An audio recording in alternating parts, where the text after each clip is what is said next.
صلی اللہ علیہ وسلم جب حجۃ الوداع سے واپس آ رہے تھے اپنی وفات سے تقریباً 3 مہینے پہلے، تو مکے اور مدینے کے درمیان ایک خم نامی جگہ تھی، پانی کے لیے پڑاؤ کیا غدیر خم پہ، اور یہ بات ہے 18 ذوالحجہ 10 ہجری کی، اور 11 ہجری میں آپ صلی اللہ علیہ وسلم کی وفات ہو گئی ربیع الاول میں، تاریخ کنفرم نہیں لیکن دن سوموار تھا، صحیح بخاری میں آتا ہے۔ آپ صلی اللہ علیہ وسلم نے خم نامی گاؤں میں اونٹ کے پالان کا آپ کے لیے ممبر بنایا گیا، آپ صلی اللہ علیہ وسلم نے اس پہ چڑھ کر خطبہ دیا، اور الفاظ ہی بڑے کنکلوڈنگ ہیں، ہم نے اپنے منہج پہ بھی لکھا ہوا ہے، اے لوگوں آگاہ ہو جاؤ، میں بھی ایک انسان ہوں، قریب ہے کہ اللہ کا قاصد یعنی موت کا فرشتہ میرے پاس آئے اور میں اس کی دعوت قبول کر لوں۔ لوگوں آگاہ ہو جاؤ، میں اپنے بعد تم میں 2 بھاری چیزیں چھوڑ کر جا رہا ہوں، یہ ہے حدیث ثقلین۔ ان میں سے پہلی چیز اللہ کی کتاب ہے، اس میں ہدایت ہے، اس میں نور ہے، تم اللہ کی کتاب کو پکڑو، اپنا تعلق اس کتاب کے ساتھ مضبوط کرو، اللہ کی کتاب اللہ کی رسی ہے، جو اس کو پکڑے گا ہدایت پر ہوگا، جو چھوڑ دے گا گمراہ ہو جائے گا۔ پھر زید بن ارقم کہتے ہیں آپ صلی اللہ علیہ وسلم ترغیب دلاتے رہے، اللہ کی کتاب، اللہ کی کتاب، اللہ کی کتاب، لیکن امت نے چھوڑ دی کتاب۔ اور پھر آپ صلی اللہ علیہ وسلم نے فرمایا دوسری بھاری چیز میرے اہل بیت ہیں، میں اپنے اہل بیت کے معاملے میں تمہیں اللہ سے ڈراتا ہوں، میں اپنے اہل بیت کے معاملے میں تمہیں اللہ سے ڈراتا ہوں، میں اپنے اہل بیت کے معاملے میں تمہیں اللہ کا خوف دلاتا ہوں۔ اچھا، اب ظاہر ہے اس زمانے میں بھی لوگ موجود تھے، لوگوں کے کان کھڑے ہو گئے۔ حضرت معاویہ بن ابی سفیان رضی اللہ تعالیٰ عنہ کا دور تھا، تابعین نے سیدھا سوال ہی عجیب و غریب کر دیا، انہوں نے کہا زید یہ حضور کی بیویاں اہل بیت نہیں ہے؟ دیکھو، بجائے پوچھنے کے سینئر صحابی سے پوچھتے کہ اہل بیت کون ہے، ان کو فوراً پتہ چل گیا کام کدھر ہو ہی جا رہے ہیں، یہ حضور کی بیویاں اہل بیت نہیں ہے۔ زید بن ارقم نے کہا کہ بیویاں اہل بیت ہیں، لیکن یہاں پر وہ مراد نہیں ہے، یہاں پر تو نبی صلی اللہ علیہ وسلم کے خاندان کے لوگ مراد ہیں، آل علی، آل عقیل، آل عباس، آل جعفر، وہ لوگ مراد ہیں اہل بیت، حضور کی بیویاں یہاں مراد نہیں ہیں، جن پر قیامت تک کے لیے صدقہ حرام ہے، یہ زید بن ارقم نے کہا۔ تھوڑا کوڑا سیجے طریق، اگلا بڑا سخت ہے، میں ڈر رہا ہوں یہ بیان کرتے ہوئے، لیکن اس میں نے پمفلٹ میں لکھ دیا ہوا ہے، لیکن وہ لوگ پڑھ کے گزر کے ہوں گے، لیکن میں اب آپ کو توجہ دلاؤں گا۔ صحیح مسلم 6228 نمبر طریق، اس میں پتہ کیا الفاظ ہے؟ اس حدیث کے اینڈ پہ تابعین پوچھتے ہیں کہ کیا نبی کی بیویاں اہل بیت نہیں ہیں؟ تو زید ابن ارقم کہتے ہیں اللہ کی قسم نہیں، اللہ کی قسم نہیں۔ عورت تو کتنا عرصہ کسی مرد کے ساتھ گزارتی ہے، بعد میں اس کا مرد اسے طلاق دے دیتا ہے، وہ اپنے میکے واپس آ جاتی ہے، تو عورت کیسے اہل بیت ہو سکتی ہے؟ ایسے ہی مسلم پڑھ رہے تھے بھائی، اے سورہ کافی نہیں پڑھ رہا ہے مولویوں، صحیح مسلم 6228، وہ کہتے ہیں بیوی کو طلاق ہوئی اپنے گھر چلی گئی، وہ کہاں سے اہل بیت ہو گئی؟ یہاں تو نبی صلی اللہ علیہ وسلم کے خاندان والے مراد ہیں، جن پر قیامت تک کے لیے صدقہ حرام ہے۔ زید ابن ارقم کو ریال نہیں ملتے تھے، نہ سعودیہ سے نہ ایران سے، وہ تو صحابی تھے نا رضی اللہ تعالیٰ عنہ، حق بیان کیا انہوں نے۔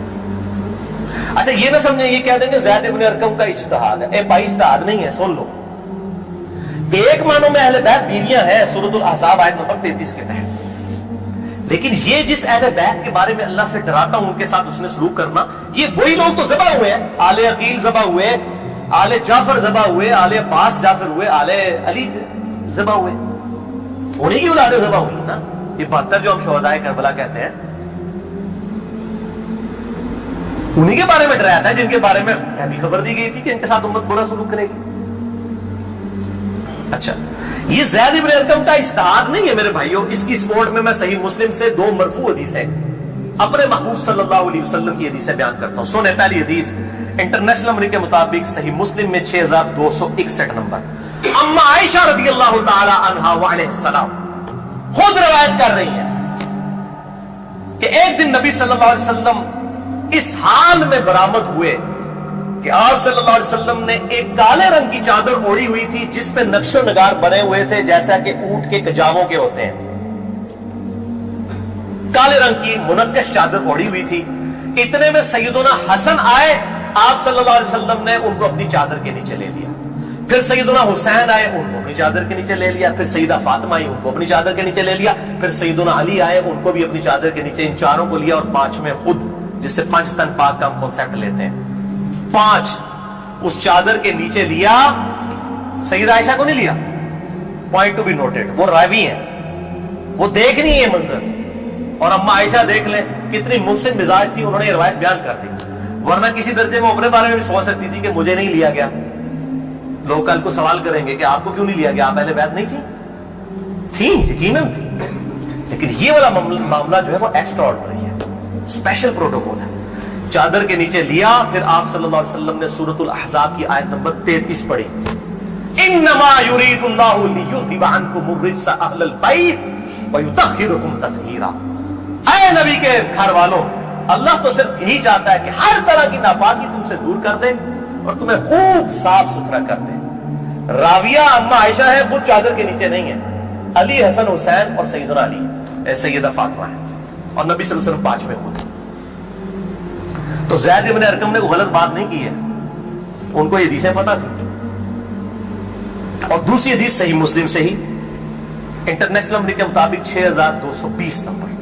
یہ بڑی لمبی حدیث ہے, میرا ٹاپک کسی دوسری طرف چلا جائے گا اور کچھ بڑھ جانا ہے. چونکہ میں اس کو لکھ چکا ہوں 150 روایتوں والے, 72 والے احادیث والے, لہذا میں اس کا ایک پورشن بیان کرنے لگا ہوں. باقی جسے شوق ہو تو وہ پڑھ لیں, اس کے اندر میں نے لکھا ہے اس کا پورا طریقہ, ورنہ معاملہ کہیں سے اور ہی نکل جانا ہے. پھر سب و شتم والا ایشو ڈسکس ہو جانا ہے, حضرت معاویہ کے دور میں جو سیدنا علی کے پر لعنت ہوتی تھی, وہ والا ٹاپک اس میں ڈسکس ہو جانا ہے. اس لیے میں اس حدیث کا آخری جز بیان کر رہا ہوں کہ سیدنا سعد ابن ابی وقاص رضی اللہ تعالیٰ عنہ کہتے ہیں کہ جب آیت مباہلہ نازل ہوئی نجران کے عیسائیوں کے ساتھ, نبی صلی اللہ علیہ وسلم کی 1-to-1 ڈیبیٹ ہوئی. اینڈ پہ ہوا کہ ٹھیک ہے مباہلہ کرتے ہیں, کون حق ہے کون باطل ہے. سورہ ال عمران آیت نمبر 61 نازل ہوئی, فَقُلْ تَعْلَوْا نَدْعُوا أَبْنَاءَنَا وَأَبْنَاءَكُمْ وَأَنفُسَنَا وَأَنفُسَكُمْ وَنِسَاءَنَا وَنِسَاءَكُمْ وَأَنفُسَنَا وَأَنفُسَكُمْ. کہ نبی صلی اللہ علیہ وسلم کو کہا گیا کہ ان کو کہو اپنے بیٹوں کو لے آؤ, ہم بھی اپنے بیٹوں کو لے آتے ہیں. تم بھی اپنی عورتوں کو لے آؤ, ہم بھی اپنی عورتوں کو لے آتے ہیں. تم خود بھی آ جاؤ, ہم خود بھی آ جاتے ہیں. پھر اللہ کے حضور اوپن میدان میں دعا کرتے ہیں, جھوٹے پہ اللہ کی لعنت. اس کو مباہلہ کہتے ہیں, لیکن نہیں آئے. سعد ابن ابی وقاص کہتے ہیں کہ نبی صلی اللہ علیہ وسلم, قرآن میں کیا حکم آیا تھا, اپنے بیٹوں کو لے کر آؤ. تو کس کو لے کے آئے, سیدنا حسن, سیدنا حسین, سیدنا علی. اور ساتھ کیا تھا, اپنی عورتوں کو لے کر آؤ. نبی صلی اللہ علیہ وسلم کی عورت کون تھی, سیدہ عائشہ, سیدہ حفصہ, باقی امہات المومنین. لیکن ان کو نہیں لائے, سیدہ فاطمہ کو لے کر آئے. Point to be noted. نازبیوں کے لیے پکی, اگر آپ کو کہے اپنے گھر کی عورتوں کو لے آؤ تو سب سے پہلے بیوی لائی جاتی ہے. آیت مباہلہ میں بیوی نہیں آئی, سیدہ فاطمہ آئی ہے. اگلی کہنا آپ سمجھ جاؤ بھائی, زید بن ارقم نے کیوں کیا, صحیح مسلم 6228, کہ بیوی تو خاوند کے ساتھ کافی عرصہ گزارتی ہے, جب طلاق ہو جائے تو وہ اپنے میکے واپس چلی. حالانکہ نبی صلی اللہ علیہ وسلم نے کسی کو نہیں دی طلاق, لیکن اتنی ننگی بات اس لیے ان کو کرنی پڑی, اتنی سخت بات, تاکہ حق کھل کے بیان ہو. اور نبی صلی اللہ علیہ وسلم نے بھی, آپ دیکھ لیں, قرآن میں حکم تھا عورتوں کو لے کر آؤ, بیویاں نہیں لے کے آئے. سیدہ فاطمہ کو ساتھ لے کے آئے. یہاں سے بھی 5 تن پاک والا کنسپٹ. یہ پاک والا, وہ معصومیت والا عقیدے کی میں بات نہیں کر رہا, اہل سنت کا جو عقیدہ ہے, منہج ہے, اس کی بات کر رہا ہوں. لہٰذا سیدنا زید ابن ارقم رضی اللہ تعالیٰ عنہ کی تشریح بالکل درست ہے. تیسرا طریق, امام ابن ابی عاصم کی کتاب السنہ 1158 نمبر حدیث ہے. سیدنا علی رضی اللہ تعالیٰ عنہ خود راوی ہیں کہ غدیر خم پہ آپ صلی اللہ علیہ وسلم نے صحابہ کو جمع کر کے کہا کہ اے میرے صحابہ, کیا تم اللہ کو رب مانتے ہو, مجھے اپنا پیغمبر مانتے ہو؟ سب نے کہا بلا یا رسول اللہ, کیوں نہیں.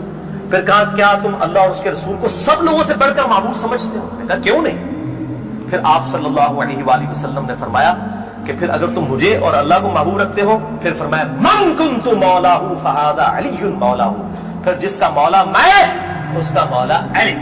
جگری یار، مولا کا مطلب جگری یار، جس طرح سورہ التحریم کی آیت نمبر 4 میں ہے ان اللہ ہوا مولا ہوا جبریل و صالح المؤمنین، اللہ کے نبی کا مولا ہے جبریل، فرشتے اور تمام صالح مومنین مولا ہے۔ نبی صلی اللہ علیہ وسلم ان کے مولا ہے، وہ ان کے دلی محبوب ہے۔ ہم اپنے مولویوں کو بھی مولانا کہہ رہے ہوتے ہیں نا، دلی محبوب مشکل کچھ آگے مانا نہیں ہوتا، دلی محبوب، جگری یار، بیسٹ فرینڈ۔ چوتھا طریق سنن نسائی الکبریٰ میں انٹرنیشنل نمبر کے مطابق 8478، سیدنا ابو طفیل عامر بن واصلہ رضی اللہ تعالیٰ عنہ، یہ وہ صحابی ہیں جو سب سے آخر میں فوت ہوئے ہیں 110 ہجری میں، نبی صلی اللہ علیہ وسلم کی وفات کے بعد 100 سال تک زندہ رہے ہیں۔ یہ ابو طفیل عامر بن واصلہ جنگ جمل صفین نہروان میں سیدنا علی کے ساتھ رہے ہیں، کدھر 37 ہجری میں جا کے جنگ جمل صفین ہو رہی ہے اور کدھر 110 ہجری میں یہ فوت ہوئے ہیں، اور ان کی حدیثیں نبی صلی اللہ علیہ وسلم سے بھی روایت ہیں اور سیدنا علی سے بھی انہوں نے کئی حدیثیں روایت کی ہیں۔ وہ کہتے ہیں کہ کھلے میدان میں سیدنا علی رضی اللہ تعالیٰ عنہ نے، یہ صفین کا ہی موقع تھا، پبلک کو جمع کیا، اپنے ماننے والوں کو جو ساتھ تھے، شیعہ علی، شیعہ کا مطلب ہے گروہ کے بندے، تو پھر ان سے وہ حدیث بیان کی کہ ذرا مجھے بتاؤ نا کہ تم لوگوں نے نبی صلی اللہ علیہ وسلم سے یہ حدیث سنی تھی، کہ کئی لوگ گواہی کے لیے کھڑے ہو گئے۔ پھر وہ پوری حدیث بیان کی جو آپ صلی اللہ علیہ وسلم فرمایا النبی اولیٰ بالمؤمنین من انفسہم، نبی صلی اللہ علیہ وسلم مومنین کی جانوں پر ان کی جانوں سے بڑھ کر حق رکھتے ہیں، اور نبی کی بیویاں امت کی مائیں ہیں۔ اس آیت کے تحت اے صحابہ اکرام، اے میرے امتیوں، کیا تم مجھے سب سے بڑھ کر محبوب رکھتے ہو؟ سب نے کہا بلا یا رسول اللہ۔ پھر آپ صلی اللہ علیہ وسلم نے مولا علی کا ہاتھ پکڑا، یوں بلند کیا صحابہ میں اور کہا من کنت مولاہ فہذا علی مولاہ، پھر جس کا جگری یار میں اس کا جگری یار علی بھی ہونا چاہیے، ہاتھ پکڑ کر۔ اچھا ابو طفیل عامر بن واصلہ کہتے ہیں یہ حدیث جب میں نے سیدنا علی سے سنی تو میں ہل گیا، میرے دل میں قلق تھا کہ نبی صلی اللہ علیہ وسلم نے اتنی بڑی بات کی حضرت علی کے بارے میں، اور صحابہ اکرام نے رضوان نے گواہی دی، اس میں آگے الفاظ یہ موجود ہیں کہ اس میں ہی الفاظ موجود ہے کہ آپ صلی اللہ علیہ وسلم نے اسی حالت میں کہا اے اللہ جو علی سے محبت رکھے اس سے محبت رکھ، جو علی سے دشمنی رکھے اس سے تو بھی دشمنی رکھ۔